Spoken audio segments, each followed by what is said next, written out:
এতগুলা ছেলে পেলে আমাকে মারলো, মাথা ফাটাইলো, হাত পা ভেঙে দিল, এই পিছনে রড দিয়ে বাইরাইলো।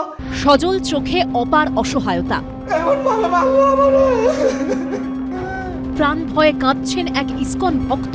আমরা কি দেশের মধ্যে সারা বছর এইভাবে হিন্দু বলে নির্যাতিত হতে থাকবো? শুধু আমাদের হিন্দুদের জন্য কি দেশে কোনো আইন নাই, আদালত নাই? আমাদের দেশে কি কোনো বিচার পাবো না আমরা? সোমবার বাংলাদেশে বিদেশ সচিব পর্যায়ের বৈঠকের 24 ঘন্টার মধ্যেই সেখানে হিন্দু বিপন্নতার ছবিটা প্রকট হয়ে উঠল। সেফ বাংলাদেশি হিন্দুজের এক্স হ্যান্ডেলে পোস্ট করা এই ভিডিও। আমার মোবাইল দিয়ে গেছে, যদি মানুষজন বাইরে থেকে না আসতো আমাকে তারা মেরেই দিত। এই যে টিস্যু, রক্তের টিস্যু গুলা, পুলিশ কমপ্লেন করতে, পুলিশ কমপ্লেনও তারা করতে দিচ্ছে না আমাকে। এর আগে ওই ছেলেটা আমাকে মারতে চাইছে, আমি হিন্দু বলে ঠিক আছে আমাকে মেরে দিবে। এই ভিডিও পোস্ট করে সেফ বাংলাদেশি হিন্দুজের এক্স হ্যান্ডেলে লেখা হয়েছে, ঢাকার উত্তরায় খুনের উদ্দেশ্যে ইসকন সদস্যের উপর হামলা হয়েছে। আমি একটা সোশ্যাল মিডিয়াতে দুটো ভিডিও দেখলাম যেখানে বলা হচ্ছে কি আমাদের ইসকন কংগ্রেগেশন ভক্তকে মারধর করা হয়েছে।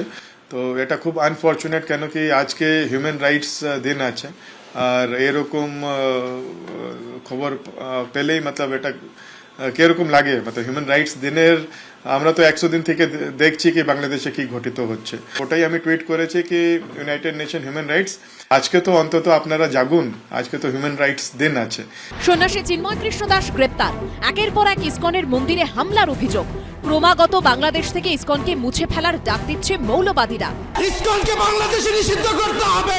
এইভাবে ইসকন মারছে, ইসকনের ওই পান্ডাগুলোকে ওইভাবে কোপানো, এখন অস্ত্র হাতে নিতে হবে। এর মধ্যেই সামনে এলো এই ভয়ঙ্কর ছবি, এবং এই প্রেক্ষাপটে ফের একবার রাষ্ট্রপুঞ্জের ভূমিকায় ক্ষোভ উগরে দিয়েছেন কলকাতা ইসকনের vice president Radharaman Das. Genocide ঘটে গেলে কি আপনারা অ্যাকশনে আসবেন? এরকম তো আমরা দেখছি কি অনেক চিত্র বাংলাদেশ থেকে আসছে যেখানে এরকম হিউম্যান রাইট ভায়োলেশন হচ্ছে, অনেক পরিবার আছে ওরা ভেঙে যাচ্ছে। যদিও ইউনুস প্রশাসনের দাবি, হিন্দুদের উপর যে হিংসা হয়েছে তার যথাযথ ব্যবস্থা নেওয়া হয়েছে। আমরা মামলা করেছি হচ্ছে 62টা। ধর্মীয় পূজা মণ্ডপ, উপাসনালয় কেন্দ্রিক সংস্কৃতায় আরো মামলা হয়েছে 26টা। গ্রেপ্তারের সংখ্যা হচ্ছে 62টা কেসে ওইটাই 35 জন, আর এইখানে 26টা কেসে হচ্ছে আরো 35 জন। বাংলাদেশ সরকার মুখে এই দাবি করলেও প্রতিদিন বাংলাদেশ থেকে হিন্দু নিপীড়নের যে ছবি সামনে আসছে তা কিন্তু সম্পূর্ণ উল্টো কথা বলছে। সেই সঙ্গে ভারতকে হুমকি হুঁশিয়ারিও থামছে না। বাংলাদেশে কি আদৌ থামবে হিন্দুদের ওপর এই অত্যাচার? ঐশী মুখোপাধ্যায়ের রিপোর্ট, এবিপি আনন্দ, কলকাতা।